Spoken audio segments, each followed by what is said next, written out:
안녕하세요 여러분, 제 채널에 와주셔서 정말 감사합니다. 오늘 이 영상을 클릭한 순간부터 여러분은 투자에서 가장 비싼 실수를 하나 피할 가능성이 커졌어요.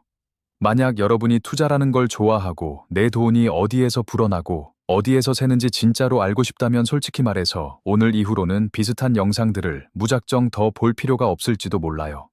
왜냐하면 이 영상은 한국 주식과 미국 주식의 수익률 차이를 단순한 숫자가 아니라 구조와 권력과 자본의 흐름으로 해부해서 여러분의 기준점을 하나로 고정해 줄 거거든요. 단 10년 데이터가 말해주는 잔인한 결론과 부자들이 조용히 움직이는 숨은 이유 3가지를 지금부터 한 번에 정리해 드릴게요.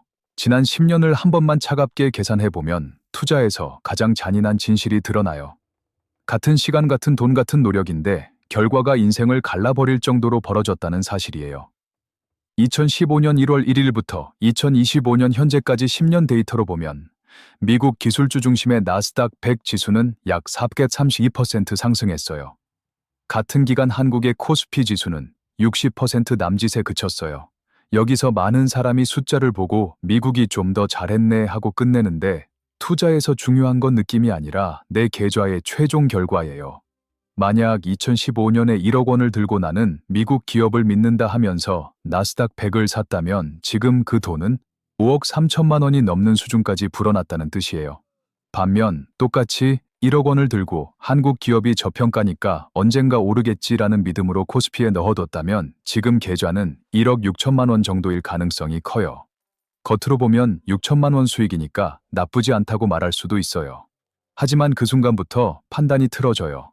지난 10년 동안 물가 상승을 떠올려 보세요. 짜장면 가격, 김밥 가격, 커피 한 잔, 외식비, 공과금, 월세, 그리고 부동산 폭등까지 생활의 기준선 자체가 위로 밀려 올라갔어요. 화폐 가치가 떨어지는 환경에서는 6천만 원이라는 수익이 실질 구매력 기준으로는 본전치기에 가깝게 느껴질 수 있어요. 시간은 10년이나 썼는데 체감 자산은 제자리였다는 말이 여기서 나오는 거예요. 반대로 미국 쪽에서는 차익이 4억 3천만 원 가까이 벌어져요. 이 돈은 웬만한 대기업 고연봉 직장인이 숨만 쉬고 10년치 연봉을 한 푼도 안 쓰고 모아야 가능한 규모예요. 그런데 그 격차가 능력의 차이로 생긴 게 아니라 어느 시장에 올라탔느냐는 선택 하나로 생겼다는 게 핵심이에요. 여기서 질문이 바뀌어야 해요. 나는 왜 한국 주식을 샀을까가 아니라 어떤 시장이 장기적으로 내 자산을 불리는 구조를 가지고 있나를 물어야 해요. 많은 사람이 한국 주식이 싸 보이니까 기회라고 말해요. PER, PBR이 낮으니까 언젠가 정상화될 거라고 기대하죠. 하지만 시장에서 싸 보인다는 건 저평가일 수도 있고 구조적으로 할인받는 것일 수도 있어요. 그리고 지난 10년은 그 할인의 이유가 있음을 보여준 기간이기도 해요.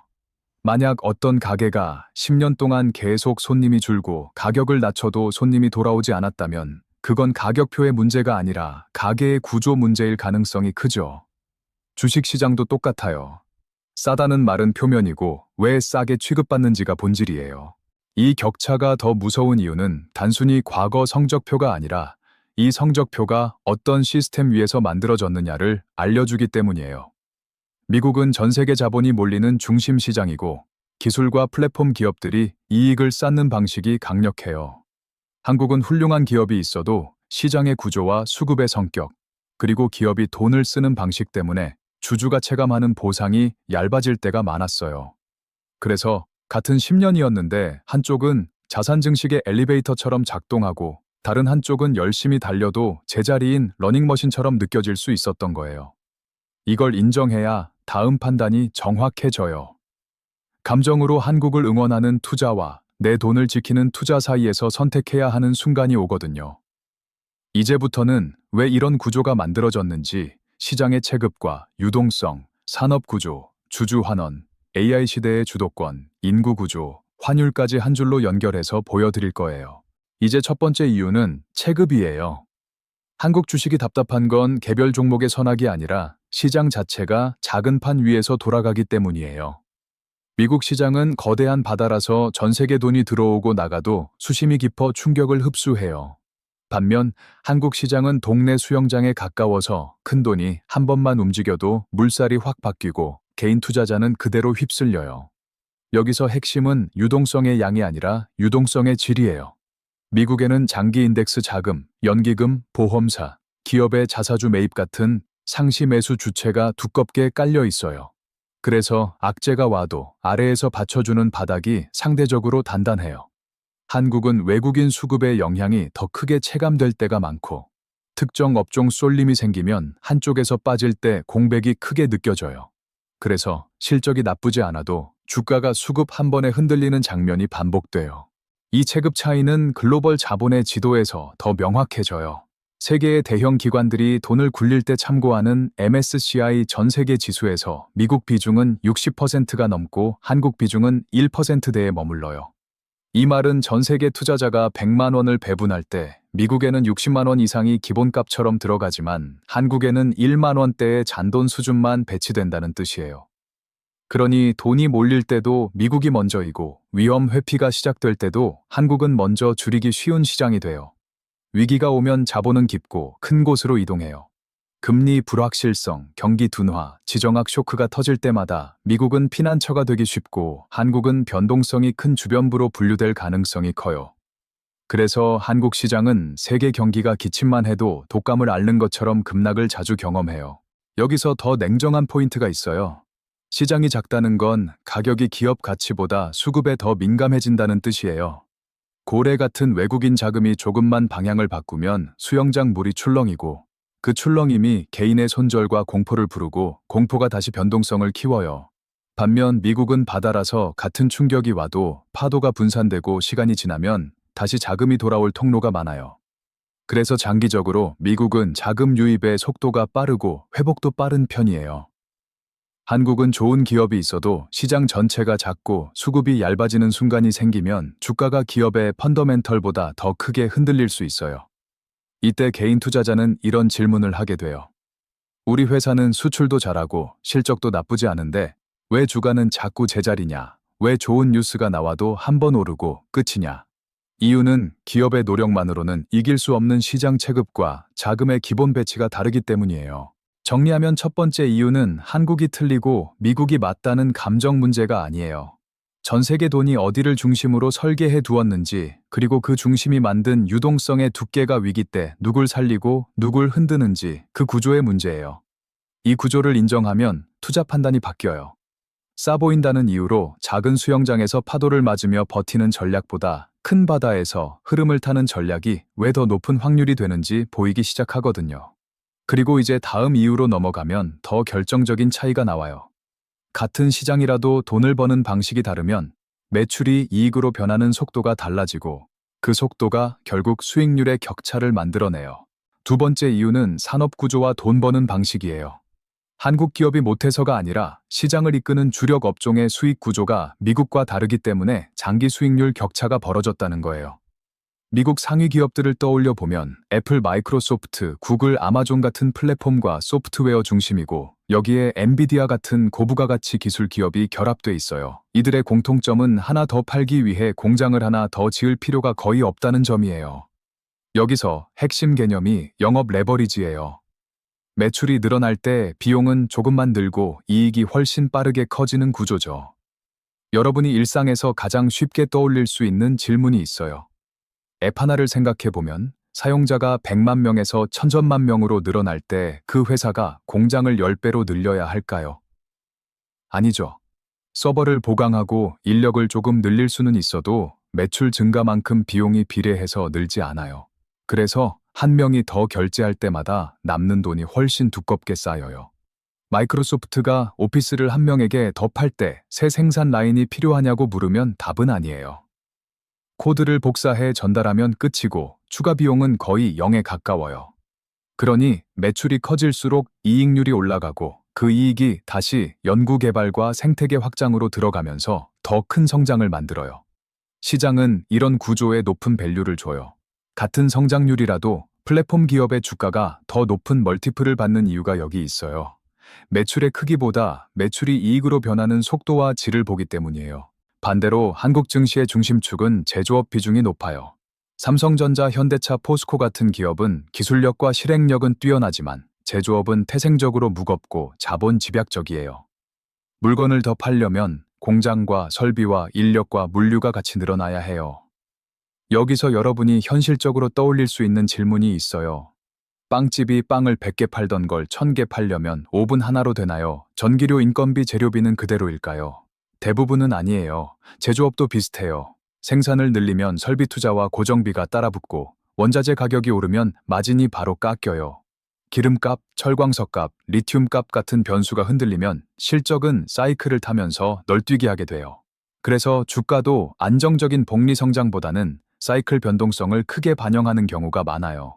더 중요한 차이는 돈이 남는 방식이에요. 미국 플랫폼 기업은 돈을 벌면 현금이 곳간에 쌓이기 쉬워요. 그 현금이 주가 상승의 연료가 되고 투자자 입장에서는 이익의 누적이 곧 주주 가치의 누적으로 연결되기 쉬워요. 반면 제조업 중심 기업은 돈을 벌어도 글로벌 경쟁에서 살아남기 위해 다시 설비 투자와 증설로 돈이 빨려 들어가요. 여러분이 직장에서 느끼는 것과 비슷해요. 매출이 늘어도 인력은 부족하고 장비는 더 사야 하고 경쟁은 더 치열해져서 성과가 나도 늘 긴장 상태가 이어지죠. 기업도 마찬가지예요. 성장을 위해 필요한 생존 비용이 크면 주주에게 돌아오는 몫은 얇아질 수밖에 없어요. 그래서 한국 시장은 실적이 나쁘지 않아도 주주가 체감하는 보상이 낮게 느껴질 때가 많았고 그 경험이 누적되면서 장기 수익률 격차로 이어졌어요. 그리고 시대가 이 차이를 확대했어요. 과거에는 제조업이 세계 성장의 중심이던 때가 있었지만 2025년의 중심은 AI 데이터 소프트웨어 플랫폼이에요. 공장을 더 돌리는 모델보다 코드와 네트워크로 확장되는 모델이 더 높은 가치와 더 빠른 복리를 만들기 쉬운 환경이에요. 그래서 두 번째 이유는 단순히 업종 선호의 문제가 아니라 돈이 벌리고 쌓이는 속도의 구조 차이예요. 이제 다음 이유로 넘어가면 그 돈을 벌고도 주주에게 어떻게 돌려주느냐, 즉 주주 환원과 기업 태도의 차이가 수익률 격차를 더 고정시키는 장면이 나와요. 세 번째 이유는 주주를 대하는 태도예요. 같은 돈을 벌어도 그 돈이 주주에게 돌아오는 방식이 다르면 장기 수익률은 완전히 달라져요. 미국 시장이 지난 10년 동안 강했던 이유 중 하나는 자사주 매입과 소각이라는 강력한 주주 환원 문화가 자리 잡아 있다는 점이에요. 이걸 아주 쉽게 비유로 설명할게요. 어떤 회사의 가치를 피자 한 판이라고 생각해봐요. 피자를 8조각으로 나눠서 주주들이 한 조각씩 들고 있어요. 회사가 장사를 잘해서 돈을 벌면 미국 기업들은 그 돈으로 시장에 나와 있는 피자 조각을 사들여요. 그리고 그 조각을 다시 시장에 내놓지 않게 없애버려요. 이게 자사주 매입과 소각이에요. 그러면 피자 전체 크기가 그대로인데 조각 수가 줄어드니까 내가 들고 있는 한 조각의 비중과 가치가 자동으로 커져요. 주식수 자체가 줄어드니 일주당 가치, 즉 EPS가 올라가는 효과가 생기고 투자자는 회사가 성장하는 동안 가만히 들고 있어도 지분이 두꺼워지는 경험을 하게 돼요. 이 문화가 단순한 이미지가 아니라 규모로도 드러나요. 2024년 한 해 동안 S&P 500 기업들이 자사주를 사들이는 데 쓴 돈이 약 900~400억 달러 수준이었다는 얘기가 나와요. 이 숫자는 투자자 입장에서 이렇게 들려야 해요. 미국 기업들은 주주에게 돌아갈 길을 스스로 뚫어놓고 그 길로 엄청난 현금을 흘려보내는 습관을 가지고 있다는 뜻이에요.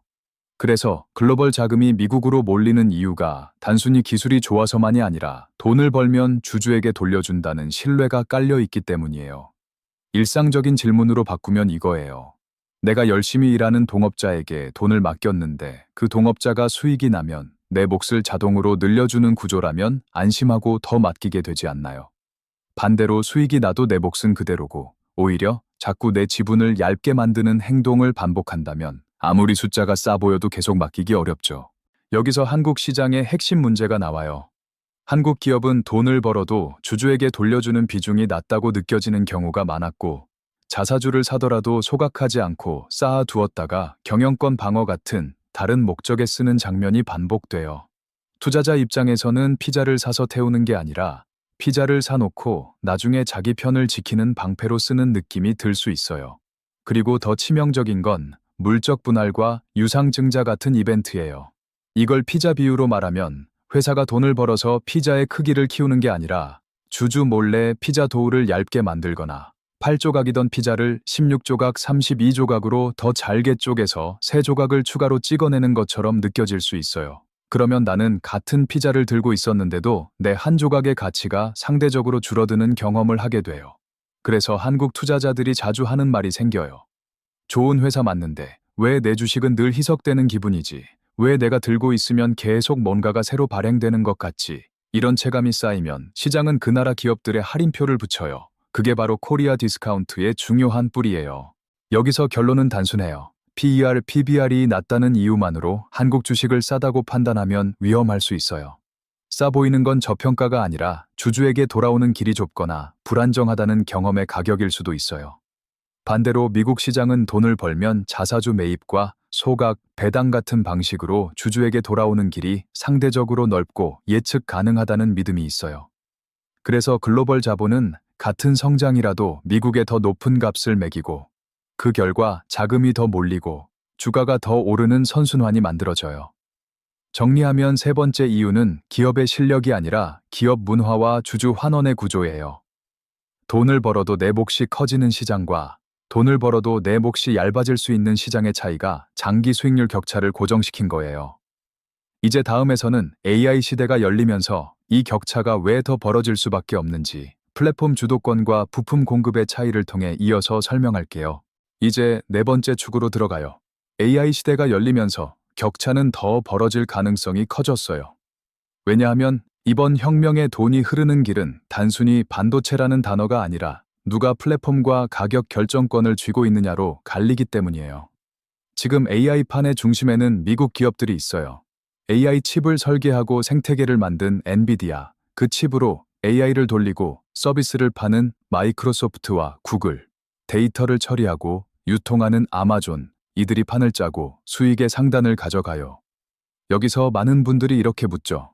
삼성전자나 SK하이닉스도 반도체 강자인데 AI 시대의 수혜 아닌가요? 맞아요. 기술력도 훌륭하고 실제로 AI에 필요한 메모리와 제조 역량은 중요해요. 하지만 냉정하게 비즈니스 생태계에서의 위치를 보면 우리는 플랫폼의 주인이라기보다 플랫폼이 설계한 칩을 만들어주거나 그 옆에서 메모리를 납품하는 공급자 역할에 가까운 경우가 많아요. 이 차이가 왜 중요하냐면 대체 가능성과 가격 결정권 때문이에요.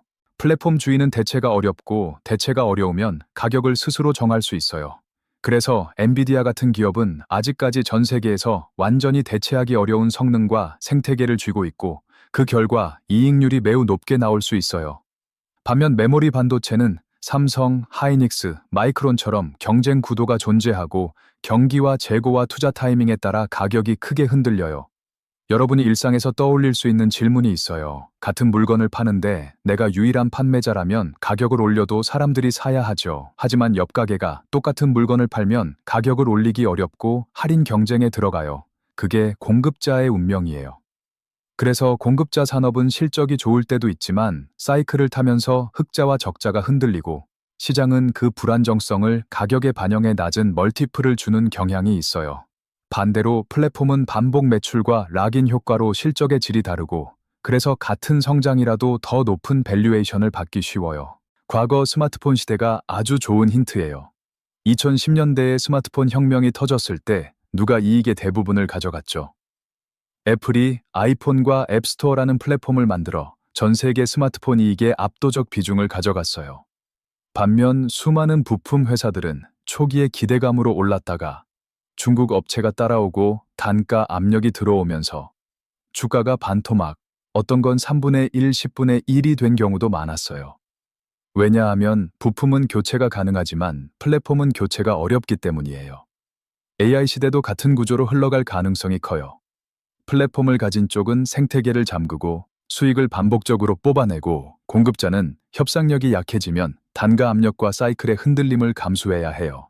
그래서 미국 시장이 AI 시대의 상단을 잡는 동안 한국은 뛰어난 기술이 있어도 상대적으로 하단에서 변동성을 더 크게 탐구할 수 있어요. 이 차이는 투자자의 체감에 그대로 반영돼요. 미국 플랫폼 기업은 성장 스토리가 실적과 현금 흐름으로 연결되면서 멀티플이 유지되거나 확장될 수 있고 한국의 공급자 성격 산업은 실적이 좋아도 다음 사이클 불확실성이 늘 따라다니면서 밸류에이션이 제한될 수 있어요. 정리하면 AI는 모두에게 기회처럼 보이지만 실제로는 주도권을 가진 플랫폼과 부품을 대는 공급자의 격차를 더 확대하는 촉매가 될 가능성이 있어요. 그래서 글로벌 자금은 AI라는 테마를 볼 때도 결국 플랫폼 주인 쪽으로 더 강하게 쏠리게 돼요. 다섯 번째 축은 인구 구조예요. 주식 시장은 결국 사람이 사고 팔아야 움직여요. 사는 사람이 많고 돈이 들어오면 가격은 올라가고 파는 사람이 많고 받아줄 사람이 없으면 가격은 내려가요. 한국은 지금 전 세계에서 가장 빠르게 늙어가는 나라 중 하나예요. 생산 가능 인구가 줄어든다는 건 경제 활력이 약해진다는 뜻이고 주식을 꾸준히 사줄 젊은 수요가 줄어든다는 의미이기도 해요. 여기서 중요한 장면이 하나 있어요.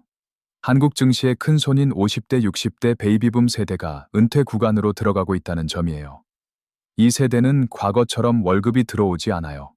생활비를 마련하려면 결국 보유 자산을 현금화해야 하고 그 과정에서 주식은 자연스럽게 매도 압력으로 전환돼요.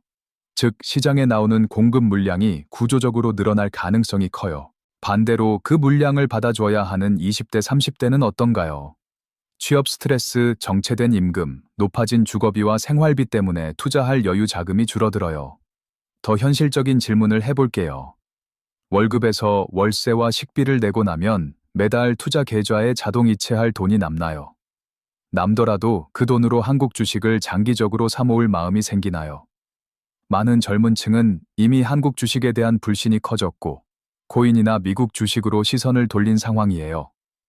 그러면 한국 시장은 어떤 구조가 되냐면 팔 사람은 줄을 서 있는데 살 사람은 줄어드는 그림이 돼요. 수요와 공급의 기본 법칙대로라면 가격이 강하게 오르기 어려운 환경이 만들어져요. 이 인구 구조 압력은 단순히 주식만의 문제가 아니에요. 부동산도 인구 구조 앞에서는 흔들릴 수 있다는 말이 나오죠. 그런데 성장성이 둔화된 기업이 많은 주식시장은 더 민감하게 반응할 수 있어요. 왜냐하면 주식은 미래 기대가 핵심인데 인구가 줄면 소비와 투자와 내수의 기대가 약해지고 그 기대 약화가 시장 전체 멀티플을 누르는 방향으로 작동하기 때문이에요. 그래서 한국 증시에서는 좋은 기업이 있어도 시장 전체가 장기적으로 무겁게 눌리는 느낌이 나타날 수 있어요. 반면 미국은 다른 흐름을 보여요. 미국은 전 세계에서 젊고 똑똑한 인재와 이민자가 계속 유입되고 밀레니얼 세대가 소비와 투자 주체로 성장하면서 인구 구조의 완충 장치가 있어요. 그래서 은퇴자가 주식을 팔아도 그 물량을 받아줄 젊은 층과 글로벌 자금이 존재하고 시장의 매수 기반이 상대적으로 넓게 유지될 수 있어요. 여기서 핵심은 미국이 완벽하다는 게 아니라 수급의 바닥을 만들어주는 인구 구조와 자본 유입이 한국보다 유리하게 작동할 가능성이 크다는 점이에요. 결국 인구 구조는 하루아침에 바뀌지 않아요. 그래서 이 압력은 한국 시장의 단기 악재가 아니라 장기 중력처럼 작동할 수 있어요. 마지막 축은 환율과 실행이에요. 많은 사람이 미국 주식이 좋다는 말을 들으면 바로 이렇게 반문해요. 지금 환율이 1,400원대인데 너무 비싼 거 아닌가요? 그리고 세금도 250만 원 넘게 벌면 22% 낸다던데 손해 아닌가요? 이미 너무 올라서 거품이면 어떡하죠? 이 세 가지 공포를 정리하지 않으면 결국 아무것도 못하고 시간만 흘러가요. 먼저 환율부터 볼게요. 우리는 원화로 살기 때문에 원화가 안전하다고 느끼지만 글로벌 관점에서 원화는 생각보다 힘이 약한 통화예요. 지난 10년 흐름을 떠올리면 중간에 출렁임은 있어도 장기적으로 원달러 환율은 우상향, 즉 원화 가치가 약해지는 방향이 반복됐어요. 여기서 핵심 질문은 이거예요. 내 자산이 전부 원화 자산이면 어떤 일이 생기나? 경기 충격이 오면 한국 주식이 흔들리고 동시에 원화가 약해지면 글로벌 구매력이 줄어들어요. 주가로 한 번 맞고 환율로 한 번 더 맞는 이중고가 생길 수 있어요. 반대로 달러 자산을 들고 있으면 상황이 달라져요. 위기로 환율이 오를 때 미국 주식의 원화 환산 가치는 방어막 역할을 할 수 있어요. 즉, 미국 투자는 단순히 공격수가 아니라 내 자산을 지키는 수비수 역할도 동시에 할 수 있다는 뜻이에요. 다음은 세금 공포예요. 많은 초보 투자자가 세금이 아까워서 미국 투자를 망설여요. 그런데 계산을 해보면 공포의 크기와 현실의 크기가 다를 때가 많아요. 원금 1억 원을 기준으로 생각해 볼게요. 한국 시장에서 지난 10년처럼 60% 수익을 냈다면 6천만 원을 벌어서 1억 6천만 원이 돼요. 반면 미국 시장에서 지난 10년처럼 400% 수익을 냈다고 가정하면 4억 원을 벌어요. 여기서 250만 원 공제 후 나머지의 22%를 내면 세금이 커 보이죠. 하지만 세금을 내고도 남는 순수익이 한국의 결과를 압도해요. 핵심은 이거예요. 세금은 수익이 클 때만 생기는 비용이고 수익이 작은 시장에 남아 세금이 없다는 이유로 큰 격차를 포기하는 건 세금 적게 뗀다는 이유로 성장 기회를 버리는 선택이 될 수 있어요. 마지막은 거품 공포예요. 미국이 너무 올랐다는 말은 늘 있었고 앞으로도 계속 나올 거예요. 단기 조정은 당연히 올 수 있어요. 하지만 100년이 넘는 미국 증시 역사에서 전쟁, 오일 쇼크, 금융위기 같은 충격이 와도 결국 전고점을 회복하고 우상향해온 이유가 있어요. 자본주의는 인플레이션을 먹고 자라고 기술은 계속 진화하고 인간의 욕망은 멈추지 않기 때문이에요. 그래서 거품이 무서워서 아예 안 들어가는 건 교통사고가 무서워서 차를 영원히 안 타겠다는 말처럼 될 수 있어요. 중요한 건 안전벨트예요. 안전벨트는 분산과 장기와 규칙이에요. 그래서 생존 체크리스트를 딱 세 줄로 정리할게요. 첫째, 시장을 고를 때는 체급과 수급을 봐요. 돈이 모이는 댐인지 물이 새는 댐인지 확인해요. 둘째, 기업을 고를 때는 영업 레버리지와 독점력을 봐요. 공장 없이도 확장되는 모델인지, 전 세계가 안 쓰고는 못 배기는 서비스를 가진 기업인지 체크해요. 셋째, 실행은 타이밍이 아니라 습관으로 가요. 연금저축이나 IRP 같은 계좌에서 S&P 500이나 나스닥 100을 추종하는 ETF를 적립식으로 모으면서 평균 단가를 만들어요. 환율을 맞추겠다고 망설이다가 상승장을 놓치는 것보다 규칙적으로 들어가서 시간을 내 편으로 만드는 게 더 높은 확률이에요. 결국 투자의 본질은 좋은 동업자를 고르는 일이에요. 돈을 잘 벌고 주주를 존중하고 미래를 이끄는 기업이 어디에 모여 있는지 이제는 감정이 아니라 구조로 판단해야 해요.